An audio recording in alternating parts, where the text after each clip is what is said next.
기쁨의 삶을 사는 비결. 네. 여러분, 클린턴 대통령을 아십니까? 성추문으로 이미지가 많이 실추되긴 했지만 그가 대통령 후보에 지명되고 민주당에 지명되고 그 지명 수락 연설을 할 때 미국의 모든 사람들이 깜짝 놀랐습니다. 아주 충격적인 사실을 이야기한 거예요. 그가 말하기에 나는 아버지를 모르는 유복자였습니다. 아버지는 내가 태어나기 석 달 전에 교통사고로 죽으시고 나는 할아버지 밑에서 살았습니다. 내 어머니는 나를 버리고 4살째 재혼을 했고 의붓 아버지라는 사람은 술주정뱅이로 항상 집안에 폭력을 삼고 살았습니다. 근데 할아버지는 가난하고 배우지 못하신 분이었지만 그 남부의 알칸소의 작은 마을에서 자파상을 하면서 인종을 초월하고 사람들을 초월해서 그렇게 베풀고 도우며 사셨다는 거예요. 그 자기는 아버지도 돌아가시고 어머니한테도 버림받았지만 또 의붓 아버지는 술주정뱅이였지만 할아버지를 바라보며 자기는 인생 어린 시절을 자라났다는 거예요. 그러면서 그가 나는 크면은 할아버지처럼 돼야겠다. 큰 감명을 받고 일체의 비결을 배웠어요. 그리고 나는 이제 미 합중국의 대통령 후보가 돼서 나 자신을 희생해서 우리 할아버지 같이 미국에 희망을 주는 그런 대통령이 되기를 원합니다. 그리고 연설했더니 모든 사람들이 뜨거운 박수갈채를 하면서 그런 대통령에 당선이 되었다는 거예요. 자기의 약점을 낱낱이 다 이야기하고 자기의 그 배경을 이야기하면서 그 연설을 했을 때 놀라기도 하고 많은 사람들이 감동을 받았다는 거예요. 클린턴은 어머니는 나를 버리고 그리고 의붓 아버지는 나에게 폭력을 일삼고 술주정뱅이였지만 한 번도 자기는 그것을 고민하고 원망 불평해 본 적이 없다는 거예요. 오히려 나는 좋은 할아버지 밑에서 자라고 있다. 그렇게 생각했기 때문에 그는 타락하거나 그리고 원망 불평의 사람이 되지 않고 그리고 사탄의 수하에서 벗어나게 되었다는 것입니다.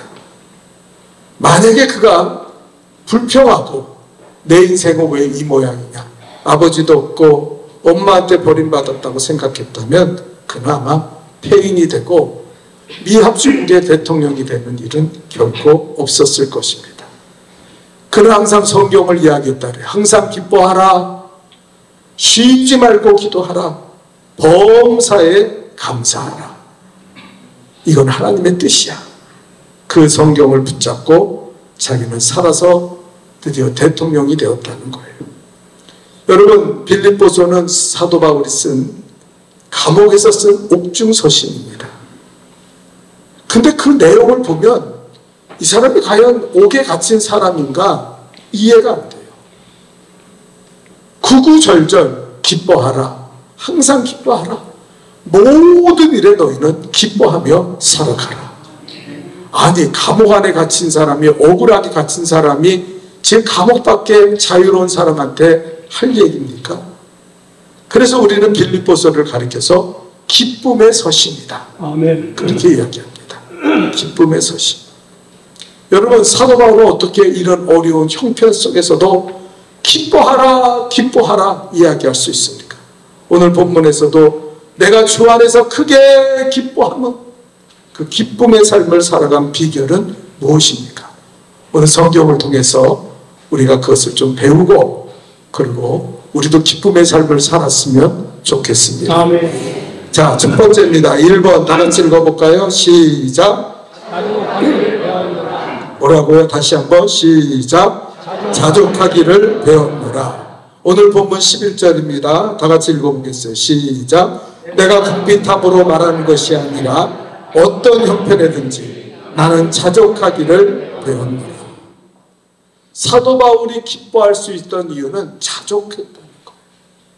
자족하는 것이 경건의 능력이라고 그랬어요.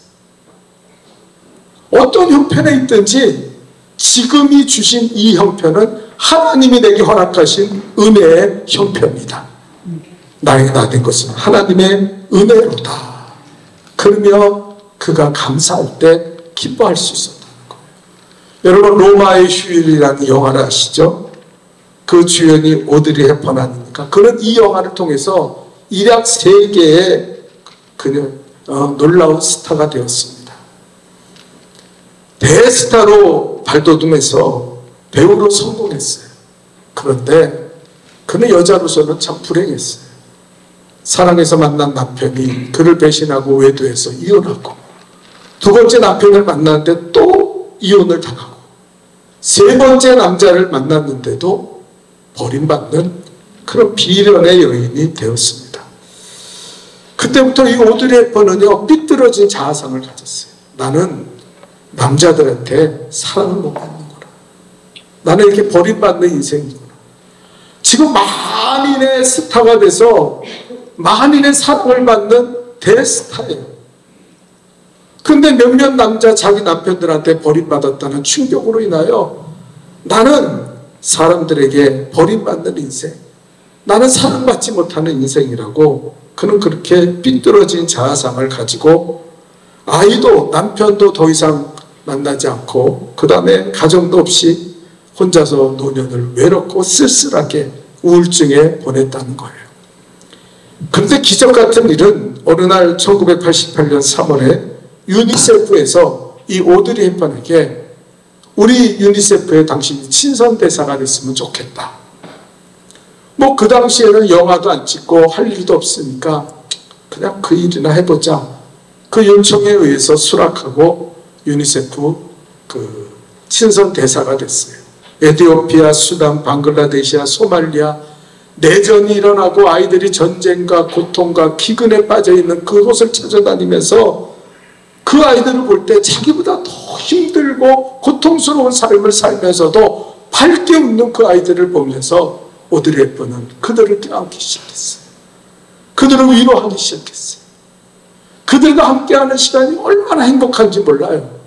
자기가 위로하러 갔지만 그 아이들을 통해서 자기는 오히려 위로를 받게 된 거예요. 그런데요, 더 놀라운 것은 이 유니세프의 친선대사가 돼서 활동하는 그 시간에 그는 직장암에 걸려서 당신은 얼마 살지 못합니다. 사형 선고를 받았어요. 몸무게가 한때 35kg나 빠져가지고 그는 투병 생활을 하고 있었지만, 그러나 이 유니세프 친선대사로서 이 어린아이들을 만나고 그들을 돕는 일에 그는 절대 포기하지 않았다는 거예요. 그때 비로소 그는 예수 안에서 새로운 자아상을 가졌습니다. 새로운 삶을 봤어요. 여러분이 혹시 그 포스터를 본 적이 있습니까? 오드리 헵번, 늙은 오드리 헵번이 그 소말리아의 어린아이를 꼭 안고 있는 장면. 너무나 유명한 그 장면이죠. 사람들은요, 젊었을 때 그 아름다운 배우 오드리 헵번이 아니라 그 소말리아의 어린아이를 안고 있는 그 늙은 오드리 헵번을 보면서 야, 이렇게 아름다울 수가 없다. 이 사람은 천사다. 이 사람은 참 대단한 사람이다.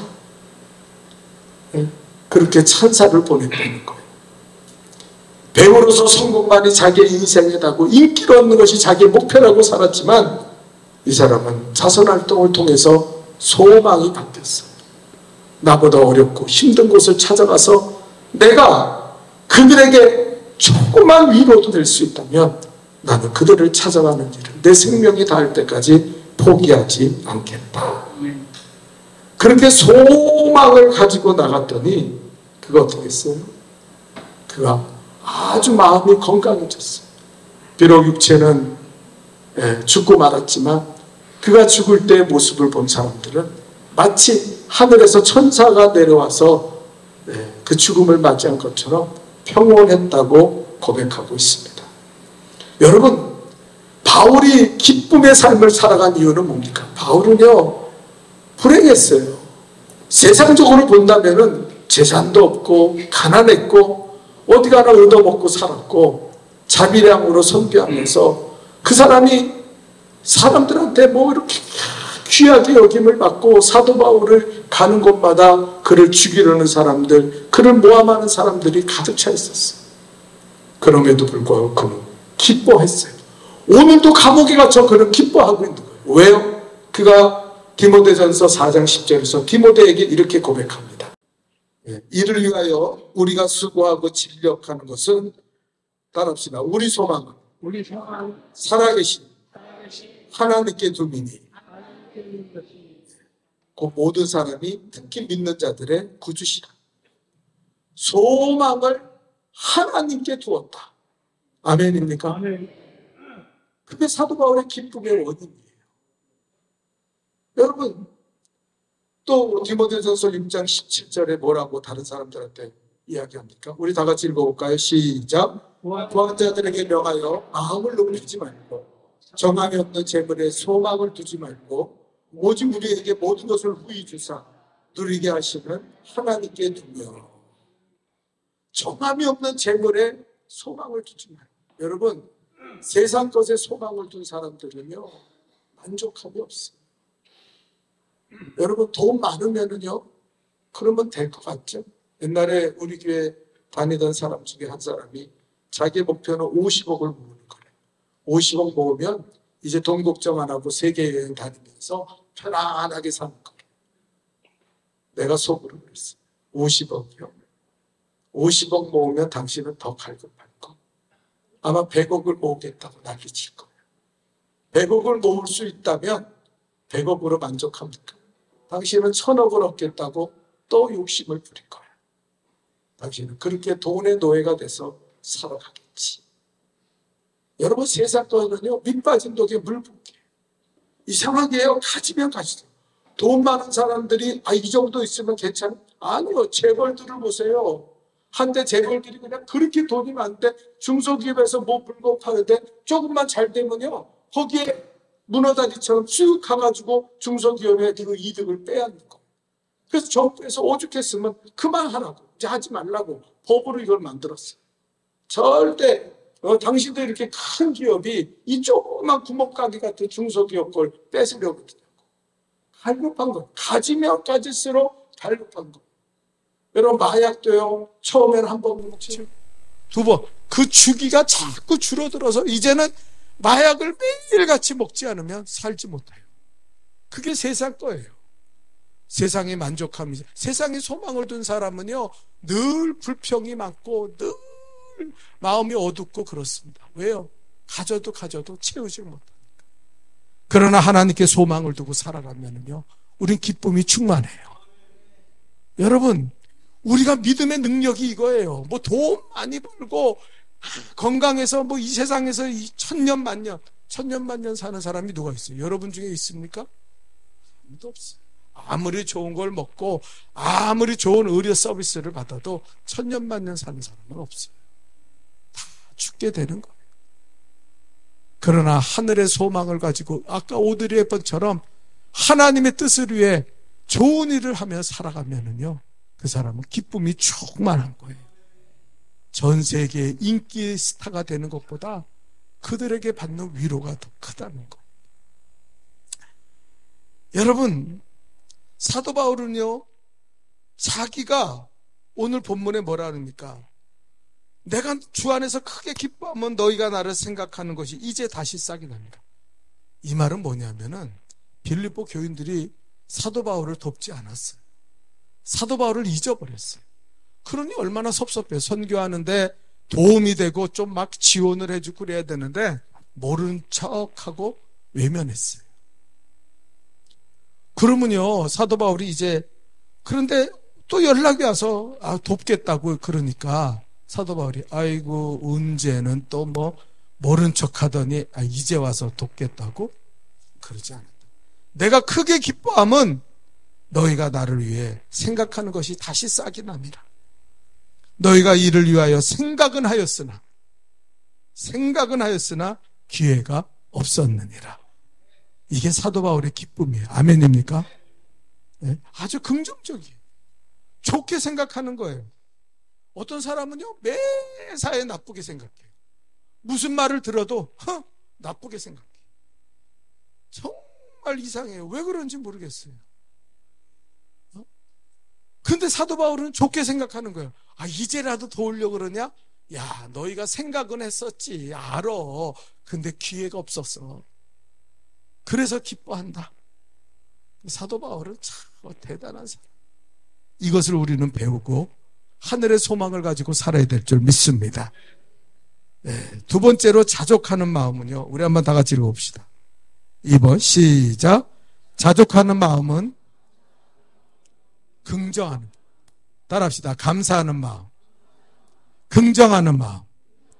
이게 중요하다. 옛날에 영국 황제 루이스가 민정을 살피려고 가다가 아주 시골 마을에 갔는데 물레방앗 안에서 노랫소리가 들리는 거예요. 그래서 그 수행하는 사람들한테 조용히 하라 그러고 가서 한번 들어보자.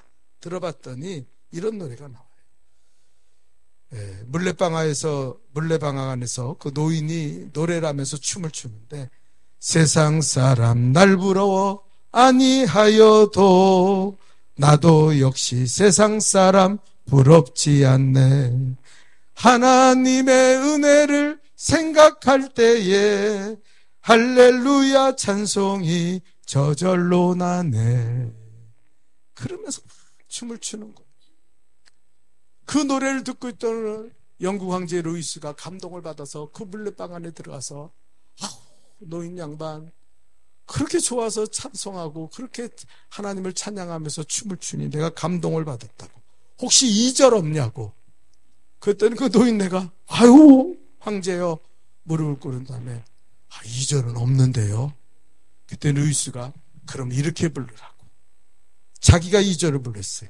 세상 사람 날 부러워 아니하여도 영국 황제 루이스가 부러워하네. 십자가의 사랑을 생각할 때에 할렐루야 찬송이 저절로 나네. 아멘 해야죠. 그 심보를 버리라고 지금 설교하고 있는데, 아니 목사가 2번이나 찬송을 했으면은 아멘 해야지. 그래서 여러분 어둡게 사는 거요. 기쁨을 잃어버리고. 농담이. 이스라엘 백성이요, 광야를 걸어가는 동안 하나님은 완벽하셨어요. 광야는 사람이 살 수 있는 땅이 아니에요. 죽어요 그냥. 근데 그 광야를 사는 동안 아침에는 새벽에는 만나를 내려주셨어요. 여러분, 우리 교인이 저한테 뭐 이렇게 타먹는 거 주면서 목사님 이것만 드세요. 이게 백혈병도 고쳤어요. 그 우리 집사람이 앞마다 먹어. 이거 백혈병도 고치고 혈관도 다 뚫고 이거 그러니까 그거 먹는 거예요. 그런데요, 만나는 그것보다 더 완벽한 음식이에요. 그것만 먹으면 온몸의 영양분이 완벽한 거예요. 그리고요, 사막은 온도가 높았다 떨어졌다 하기 때문에 사람이 살 수가 없어요. 근데 낮에는 구름 기둥으로, 밤에는 불 기둥으로. 그것뿐입니까? 40년 동안 의복이 헤어지지 않고 발이 부르트지 않으면서 병든 사로 죽은 사람이 없도록 하나님이 보호하여 주셨어요. 사막은요 완벽했어요. 완벽한 의료, 완벽한 의식주의 문제를 다 해결해 주셨어요. 근데 이스라엘 백성은요 원망 불평이요. 야, 내가 그 출애굽기 읽을 때마다요, 이 사람들은 가나안 땅에 들어가면 안 돼. 이것들은 가나안 땅에 들어가면은 정말 하나님 내가 화가 날 정도예요. 얼마나 원망 불평을 하면서 살았는지. 부추를 먹고 싶다. 왜 우린 고기 못 먹냐? 죽을 데가 없어서 애굽을.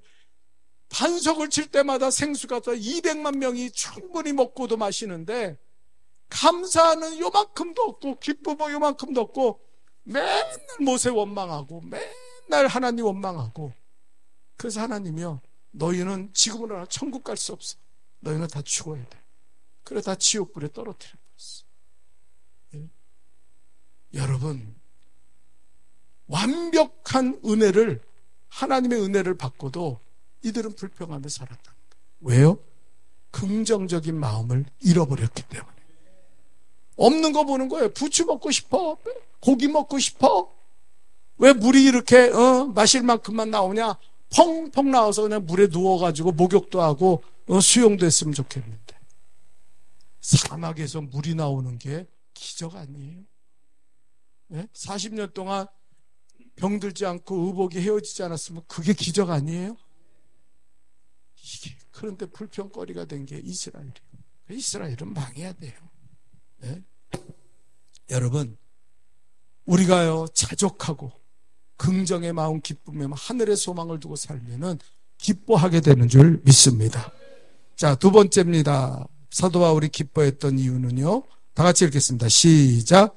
일체의 비결을 배운. 12절 읽겠습니다. 시작. 나는 비천에 처할 줄도 알고 풍부에 처할 줄도 알아. 모든 일, 곧 배부름과 배고픔과 풍부와 궁핍에도 처할 줄 아는 일체의 비결을 배웠노라. 따라합시다. 일체의 비결을 배웠다. 자족하기를 배웠다. 여러분, 기쁨은요 배우는 거예요. 아멘입니까? 기뻐하는 사람은 배우는 거예요. 아니, 기뻐할 일이 있어서 기뻐하는 거지, 그거는 거짓된 거예요. 기쁨은 배우는 거예요. 긍정의 마음을 배우는 것이고 하늘의 소망을 배우는 거예요. 오늘 일체의 비결도 배웠다 그랬어요. 여러분, 영국에 실제로 있었던 일이 뭐냐면, 아주 오래전 얘기지만 작은 도시에 돈이 아주 많은 백만장자가 살았어요. 근데 이 사람이 일평생 독신으로, 결혼도 안 하고 돈 아깝다고 돈 모으는 취미로 살았어요. 근데 주식 투자를 잘못하는 바람에 그 많은 백만장자가 100만 달러 넘는 돈이 싹 사라지고 통장에는 겨우 10만 달러밖에 남지 않았어요. 아이고, 이 사람이 그걸 보니까요 너무 속상하고 충격을, 내가 10만 달러밖에 없다니. 그리고 괴로워하다가 심장마비로 쇼크를 받아가지고 죽었어요. 그에게 남아있는 유일한 혈육은 시골에서 아주 가난하고 기근에 시달리는 조카 한 사람이 있는데, 그 사람밖에는 그 유산을 받을 사람이 없어서 그 사람에게 10만 달러의 유산이 갔어요. 이 조카는요 평생에 1000달러도 만져본 적이 없어요. 자기한테 10만 달러가 유산으로 오니까 너무 놀라서 쇼크로 죽었어요. 네? 삼촌은 비천에 처할 줄 몰라가지고 심장마비로 죽었고, 이 조카는요 풍부에 처할 줄 몰라가지고 그래서 죽었어요. 이게 영국에 실제로 있었던 일이에요. 여러분, 이 사람이 자족하고 일치하는 비결을 배웠다면, 그렇지 않아요? 아유, 아직도 10만 달러 남았네. 아이고, 좋다. 이거 갖고 다시 일어날 수 있겠지. 아니면 그 조카는 내 평생에 만져보지 못한 10만 달러? 아이고, 하나님 감사합니다. 그러고 살았을 거 아니에요? 근데 둘 다 쇼크로 죽었어요. 예. 여러분, 사람을요 두 가지 부류로 딱 나눌 수 있어요. 아주 간단하게 나눌 수 있습니다. 사람은요 아주 간단하게 나눌 때 이렇게 나눕니다. 이해하는 사람과 아니요 하는 사람으로 나눌 수 있어요. 사람을 두 부류로 나누는 거예요. 예? 제가 여러분한테 간단해요. 여러분 딱 붙잡고, 집사님 다음 주에요 새벽기도 나오세요. 다음 주에요 일주일 동안 새벽기도 빠지지 말고 나오세요. 그러면 두 종류의 사람이 딱 갈라져요. 한 사람은 아멘, 목사님 그렇게 하겠습니다. 목사님이 하라 그러니까 제가 열심히 해볼게요. 또 한 사람은요, 어이구 이 목사가 미쳤나? 왜 나보고 새벽기도 나오라 그래? 지가 뭔데? 나오든지 말든지 내가 알아서 알리지. 아니요 사람이 있어요. 여러분, 첫 번째 예의 사람은 뭡니까? 새벽기도 하세요 그러면, 목사님 하나님이 뭐라고 얘기하세요? 이번에 제가 새벽기도 하면 어떤 놀라운 하나님의 기적이 일어납니까? 목사님 뭔가 응답이 있어서 저보고 하라 그러시는 거죠? 긍정으로 대답해요. 부정적인 사람은요 그런 생각 절대 안 해요. 자기한테 나오라는 거. 어떤 사람은 자기에게 나오랬다는 그 말 자체가 아주 기분이 나쁜 거예요. 목사가 어디 대놓고 나같이 훌륭한 사람한테 새벽기도 나오라 말하니. 응? 교만해가지고. 그 사람은요, 딱 두 부류로 나눌 수 있어요. 예 사람과 아니오의 사람. 가정에서도요, 부인이, 여보, 오늘 일찍 들어와. 그러면, 알았어. 일찍 들어올게. 맛있는 거 해놔. 그러면 되는데, 나가면서, 일찍 들어와. 왜? 뭔 일 있어? 그 못돼 처먹은 인간이 있다니까요. 그런 인간들이. 예? 그러니까 가정이 평화로울 수 있어요? 부인이 그 사람 보면 은혜 받을 수 있어요? 예? 예와 아니오의 살아갔어요. 실제로 우리나라에 있었던 일입니다. 한 여자가 있었는데 자기 동창을 시기했어요. 저거는 나보다 못생기고 그럼 자기는 이쁜가? 저거 학교 다닐 때 나보다 공부도 못했는데 남자 잘 만나가지고 저렇게 호요식하고 잘 산다. 그게 막 시기가 나는 거예요. 막 견디질 못하는 거예요. 그래가지고요, 우리나라에 있었던 일이에요. 자기 동창을 죽여버렸어요. 살인을 했어요. 시기심이 강해가지고. 그랬더니요, 그걸로 끝났으면 좋은데 더 놀라운 사실은 뭐냐면 이 여자가요, 살인을 한 여자가 자기 남편과 연봉이 1억이 넘어요. 한 달에 몇 천만 원을 버는 사람이에요. 그런데 자기보다 더 부자인 그 여자, 저거 보잘것 없는 건데 저게 왜 이러고 교만 떨고 부정적이고 악한 생각하다가 그 여자 중 살인자가 됐다. 아니 자기도 그 연봉 1억이 뭐 얼마나 많이 벌어요. 그런데 그렇게 됐다는 거예요. 왜요? 불평했으니까. 원망하고 살았으니까. 일체의 비결을 못 느껴요. 저 친구 잘 돼서 기쁘다. 나도 하나님이 이 정도 줬으면 감사한 거지. 우리가 서로 잘 돼서 참 기쁘다. 그랬으면 얼마나 행복했겠어요. 그걸 못하는 거예요. 에이. 여러분, 일체의 비결은 배워야 돼요.